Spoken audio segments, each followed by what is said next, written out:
Welcome to the Southern California Prep Insider Football Podcast, Southern Section version. That is a long name. We got to think of a shorter name, guys. That's going to be our mission for the week, to somehow shorten that. If you have any ideas, throw them out during the podcast.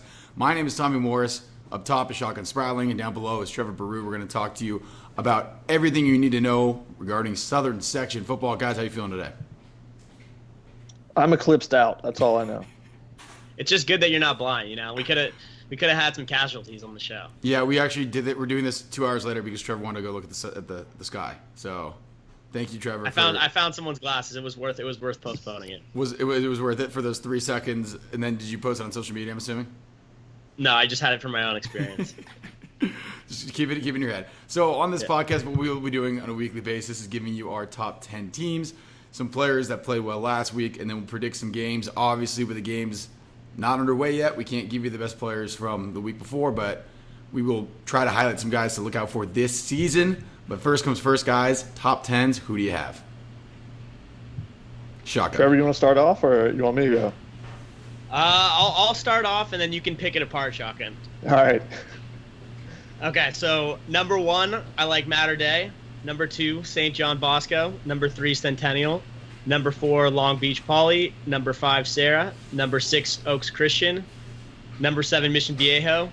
Number 8, Chaminade. Number 9, Centennial. Oh, I got Centennial twice. Well, I feel like they're double. They're double this year. You know, I got to put them in there twice. And then I got Mission Viejo and Centennial in twice. That's how much I feel they're the teams.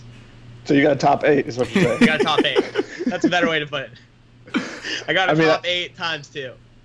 I mean, I had a top 8, and then I had a couple of, I was looking at those last 2 spots and trying to figure it out. And then, I looked a little bit more into Murrieta Valley and, really liked the offense there. So I moved them up a couple spots. So, and then J. Sarah is another team at the bottom of my rankings at 10. I'm going to go reverse since you went, 1 through 10. Reverse. Way more suspense. 10 through 1.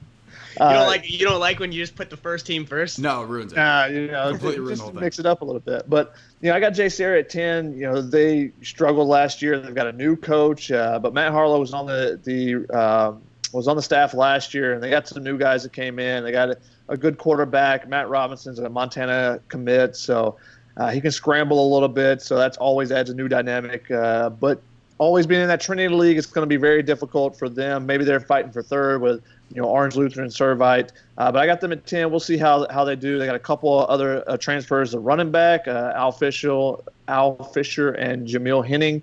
The McLean brothers will give them some dynamic on both sides. Other commits, a ton of transfers in the Trinity League. So J. Sarah is going to be building from the transfer, from the free agency wire this year. So I got them at 10. At 9, I got Rancho Cucamonga, Sean Dollars and Jeremiah Cradell, 2 2019 guys are really good. Chaminade at 8, Murrieta Valley at 7. I got Sarah at 6, one below where you had them, I believe. I think they're very dynamic, but they haven't won in the last couple of years, so they got to show me that they can win again. Mission Viejo at 5. They actually did play last week, and Bosco transfer Joey Yellen threw 3 touchdowns. They were playing in Hawaii, so they got to play a week early. Elijah Griffin and Austin Osborne, 2 receivers that give them some threats on the outside. But then I got Long Beach Poly at 4. They haven't won a lot recently either. They haven't been as good as they normally have been. But, the transfers they got this year were Matt Corral, Jalen Hall, Shari Crosswell. I think that's a team to watch out for. If they can come together, they can be really good. And then you got your top 3, which I think is going to be in everybody's top 3. I got Centennial. They got Tanner McKee at quarterback, but they got to get a couple more playmakers on the defensive side of the ball. A lot of 49, 48 games they might have again this season. But then your top 2 are going to be Mater Day and Bosco. I got Mater Day at the top to start the season.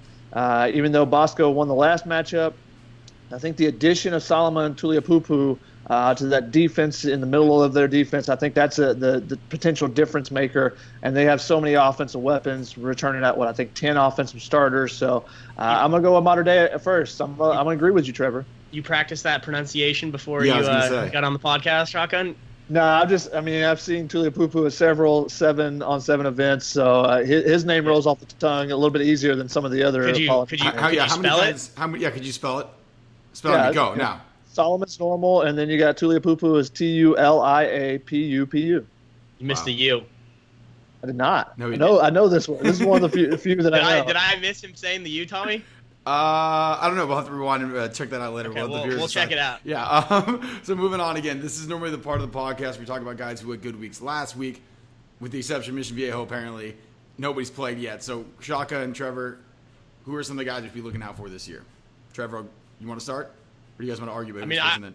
I'm curious to see what happens with JT Daniels. Obviously, with the verbal commitment to USC, you know, in the past, Matter Day's had some like a Matt Leinart, Matt Barkley head to USC. Will JT Daniels pan out? He's considered the number one pro-style quarterback in the class of 2019 right now. So I'm definitely interested to see how he plays this year, especially with the talent he has around him. You know, that's always the question mark. Are they that good because of the talent around them, or can they withstand it on their own? I mean, JT Daniels is just like a surgeon out there. I watched him a couple games last season, and, you know, people talk about his inability to move in the pocket or his lack of mobility. He's not a run-in threat, but he gets the ball out so quickly that nobody ever gets to him. They got a pretty good offensive line there as well. Tommy Brown committed to Alabama. They've got some guys in the trenches on that team, which makes them, one of the reasons why I think they're the number one team right now. But when you have Amon-Ra St. Brown on the outside, I think he's the best of the St. Brown brothers. You got Equanimous at Notre Dame. You got Osiris now at Stanford. That's an all-name family. Yeah, obviously. You nailed those ones too, by the way. Yeah. I've said a couple of these names a couple times, but he's the best of the bunch. He's a dynamic playmaker. He's not that big, only 6'1", but he runs just absolutely crisp routes. He gets open all the time, and him and Daniels are locked in with one another. Be interesting to see. He's the number one receiver in the country right now that we have on Scout. It'll be interesting to see how he does.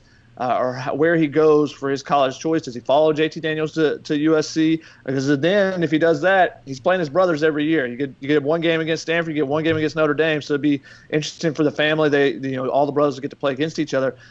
He's one of the top players to watch. He was just so good last season. He's going to be really good again this year. That's my number one receiver. Another guy, Marquise Spiker at Murrieta Valley, who's going for some state records potentially. He's going to have to put up a huge season. I mean, last year he had over 1,700 yards, I think 26 touchdowns. He's going to have to do, I think, 22 touchdowns. That's the California state record for receiving. He's got to have like 1,900 yards receiving. If he does that, then Murrieta Valley is going to have a really good season. Those are the two top receivers I've got, and two guys I think you got to watch out for. All right, there we go. There are our players to watch. Shock him Trevor, really quickly. Who's the best quarterback in Southern Section? You guys both named a couple. I mean, you got to go with JT Daniels, I think. He just tears things up. Until proven otherwise. Okay, so Tanner McKee's really good, and as a college prospect, he's going to have 2 extra years. He's going to go on a mission after this year, so he's going to be 2 years older. So maybe in the end, they're kind of equal in that regard as far as college prospects. But this year, I'm taking JT Daniels. All right, here we go. Those are players to watch, guys. We got to go to our game picks now. I'm debating whether or not we got to make a decision right now. Are we going to keep score of our picks? Well, obviously. Okay, so we're gonna keep the running tally. Some spreads, Tommy? No, there will not be any spreads. This is just friendly competition, friendly banter, back and forth. Okay, first game we're going to predict. And these are all games, by the way, that you can watch on Fox Sports Go. Get the app. You can see all the Prep Zone games. These are the Prep Zone games for this week. These are the games we will be picking because it's nice to be able to pick the game and then actually watch it. So they're all going to be on the Fox Sports Go app, so make sure to tune in there. The first one, this is the TV game, though. It's Oaks Christian. Actually, you know what? I'm going to save one for last. Little trick there. I'm going to save one for last because it's the TV game. Starting with Pittsburgh, California. We learned our lesson. Build the suspense. Corona Centennial. Guys, Pittsburgh or Centennial on this one? I think I got to go Centennial. Pittsburgh, has had talent throughout the years, but not a ton this season. I'm going with Centennial to put up a bunch of points. Pittsburgh's still the number 2 ranked team in Northern California, but you got to take travel into account. They got to come down to LA. I can't give it to them when Centennials look the way they did last year. Plus having to come on the road, and it's hard to. Week 1 games are always hard to call at any level, so you got to go with the favorite. Yeah, these are all pretty much coin flips. If you watch that game on Fox Sport online on the Fox Sports app, make sure you watch Jacob Bandy's the defensive tackle from Pittsburgh. He's a junior who should have a pretty big year this season. If he can have a big impact, then maybe Pittsburgh can pull a little upset off. All right, I'm going to take Centennial as well. So all three of us on Centennial, which means Pittsburgh will win by 100. Moving on to the next game on the app. It is Long Beach Poly traveling to Los Alamitos. Trevor, I'll let you go first this time. I'm going to take the road team, take Long Beach Poly. Long Beach Poly, and I'm interested to see how that team kind of meshes. A lot of new guys, new faces coming together. Should be fun to watch them and see how good they are to start off. Yeah, we're going to be boring and I'll pick the same team again. Also, Long Beach Poly, in my opinion, the coolest uniforms in high school. I'm just going to say that right now. They're the Jackrabbits. I mean, that's a great mask. Don't at me. They're the coolest uniforms. Our third game to pick, we've got Edison traveling to Tesoro. I'm going to go with the Chargers here. Give me Edison. What do you guys think? Shotgun. Edison, you got a redheaded quarterback going to Yale. Griffin O'Connor, always take the redheaded guy. However, first game without Dave White, who they've been their coach for 20, 30 years. So we'll be interested to see if there's any changes in that offense or the defense this season.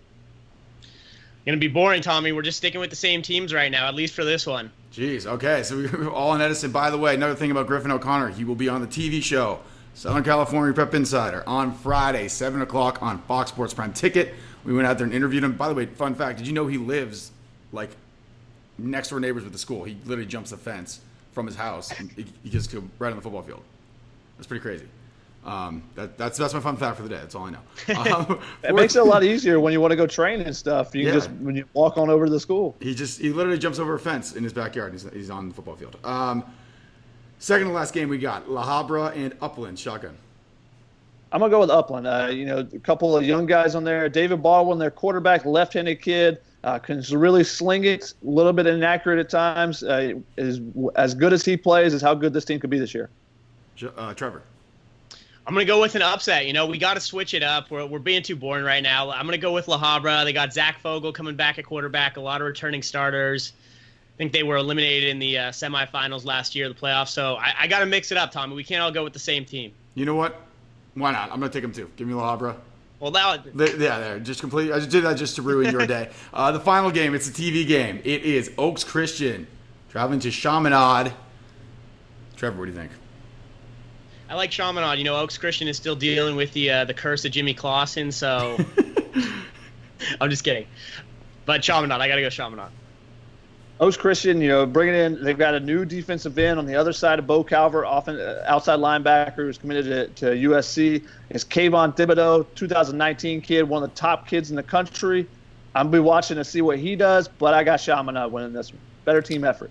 I'm going to go with Chaminade, too. That is our podcast for today, guys. Anything you want to talk about? Oh, actually, where can we find you guys online?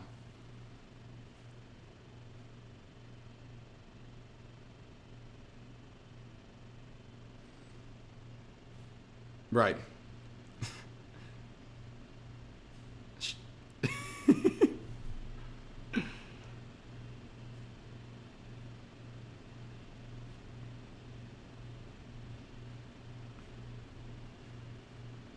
Yeah, Shotgun, I think that anytime I go to any sort of sporting event in the greater Los Angeles or even San Diego area, you're somehow on the sidelines. I don't know. I think there's more than one of you. I don't believe that you're just one person. Still. Hey, man of many talents. We will be back next week with more game picks. We'll actually have some people to talk about from the week before. It'll be awesome. And we'll have another top 10 for you to debate. Until then, see you next time.